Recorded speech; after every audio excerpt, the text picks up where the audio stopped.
यादव जी, आज आपका भंडारा चल रहा है, ऐसा संक्षिप्त में अपना परिचय दीजिएगा।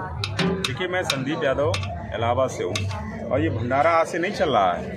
ये भंडारा लगातार जब से मेले की शुरुआत हुई है मकर संक्रांति से, तब से लगातार ये 24 घंटे चल रहा भंडारा हमारा। और श्रद्धेय मुलायम सिंह यादव स्मृति सेवा संस्थान के माध्यम से लगातार हम लोग का ये है कि लक्ष्य है कि कोई यहाँ से भूखा ना जाने पाए और कोई यहाँ से जो है बगैर कंबल के न जाने पाए। हम लोग का ये लक्ष्य है। आपको प्रेरणा कहाँ से मिली है नेताजी धरती पुत्र मुलायम सिंह यादव के बारे में?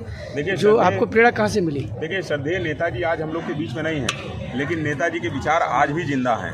और नेताजी ने जो सिखाया था कि कोई भी भूखा न सोने पाए और लोगों की मदद करने के लिए, जहां विश्व का सबसे बड़ा मेला आज लगा हुआ है महाकुंभ, जहां हजारों करोड़ों श्रद्धालु आज प्रयागराज की धरती पर आकर के स्नान कर रहे हैं, ध्यान कर रहे हैं, तो वो कहीं न कहीं जो श्रद्धालु आ रहे हैं गंगा स्नान करने के लिए, उन्हें किसी प्रकार की समस्या ना हो, इसलिए हम लोग यहाँ पर भंडारा कर रहे हैं। व्यवस्थाओं को लेके क्या कहेंगे आप? जो व्यवस्थाएं जो कुंभ में है उसको लेके आप क्या कहेंगे? तो आपने देखा ही कि आज जिस तरीके से जो संगम नोस पर जिस तरीके से वहाँ पर भगदड़ हुई है, जो काफ़ी भारी मात्रा में जिस तरीके से श्रद्धालुओं की दब करके उनके मृत्यु की सूचना आ रही है, तो मैं ये कहीं ना कहीं उनकी सच्ची श्रद्धांजलि अर्पित करता हूं। और ये सरकार की जिम्मेदारी है कि उनके लिए प्रति कैसे उनके घर वालों के प्रति उनका सही तरीके से इलाज हो, जो लोग घायल हैं। और ये सरकार की घोर लापरवाही थी, क्योंकि जिस तरीके से वीवीआईपी प्रोटोकॉल लगातार चल रहा है, मुख्यमंत्री एक महीने में 10 से 15 बार आ रहे हैं, तो ये कहीं ना कहीं महाकुंभ के लिए सही नहीं था।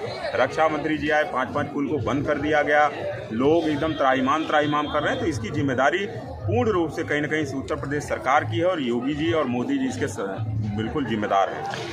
आपने यहाँ जो एक अच्छा और नेक काम किया, इसको लेके भी तो बहुत सारी बातें हुई हैं। इसको लेके भी तो मैं कहूँगा कि टीवी चैनलों पे और पूरे कुंभ में ये छाया रहा है, इसके बारे में आप क्या कहेंगे? देखिए, मैं उन तमाम आपके चैनल के माध्यम से जो लोग भी आप देख पा रहे हैं, सभी लोगों का बहुत प्यार मिला और आशीर्वाद मिला। आज हम लोगों के बीच में उत्तर प्रदेश सरकार के समाजवादी पार्टी के पूर्व मंत्री आदरणीय राजा चतुर्वेदी जी भी हम लोगों के बीच में हैं, तो लगातार सभी लोगों का आशीर्वाद मिल रहा है। देखिए, सब जिस तरीके से शुरुआत किया, मेरा हौसला बढ़ाने का काम किए हैं, तो पूरे प्रदेश और देश से लोग जिस तरीके से भारी मात्रा में आदरणीय श्रद्धेय नेताजी का आशीर्वाद प्राप्त करने के लिए आ रहे हैं और इस शिविर में आ रहे हैं, तो ये कहीं ना कहीं हमारे लिए एक ताकत और ऊर्जा देने का काम करता है।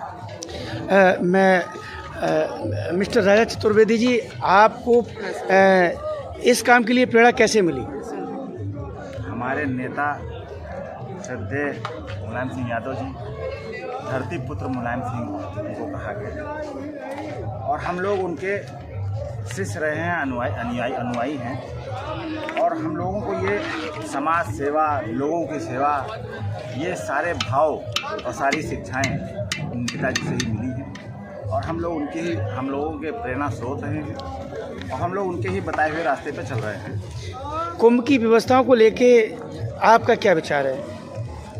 कुंभ में महा अव्यवस्था है, जिसकी शब्दों में बयान नहीं किया जा सकता। जिसको आज जिस तरह से जो हादसा हुआ है और निरंतर इतने बड़े मेले में हादसे हो रहे हैं और सरकार उसे पर्दा डालने पे निरंतर लगी हुई है, ना कि उसको व्यवस्थित करने में, तो ये घोर निंदनीय है और ये जनता के जान और माल के साथ खिलवाड़ हो रहा है।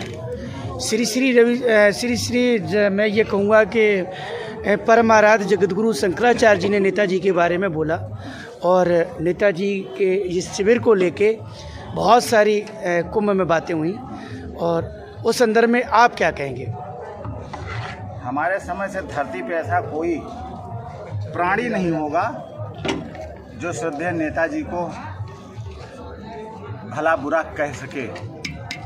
नेताजी सबके दिलों में बसते हैं और उन्होंने दिलों में बसने का काम भी किया है। नेताजी जब रक्षा मंत्री थे तो उन्होंने एक ऐतिहासिक फैसला लिया था।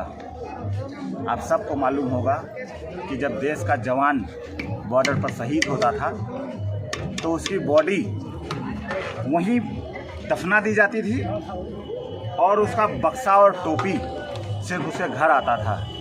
लेकिन नेताजी धरती पुत्र मुलायम सिंह यादव थे, इसलिए उन्होंने देश के किसानों के बेटों का और उनकी बेवाओं का दुख दर्द समझा और जब उनको मौका मिला तो रक्षा मंत्री बनने के बाद उन्होंने सबसे पहले ये नियम बनाया कि कोई भी जवान कहीं भी शहीद होगा लेकिन उसका पार्थिव शरीर उसे गृह जनपद हवाई जहाज के द्वारा भेजा जाएगा और राजकीय सम्मान के साथ डीएम कलेक्टर के कप्तान के मौजूद में उनका अंतिम संस्कार होगा। वो आज इसी की देन है। चतुर्वेदी जी, आपने बेशकीमती समय में से 12 को समय दिया, इसके लिए बहुत बहुत धन्यवाद।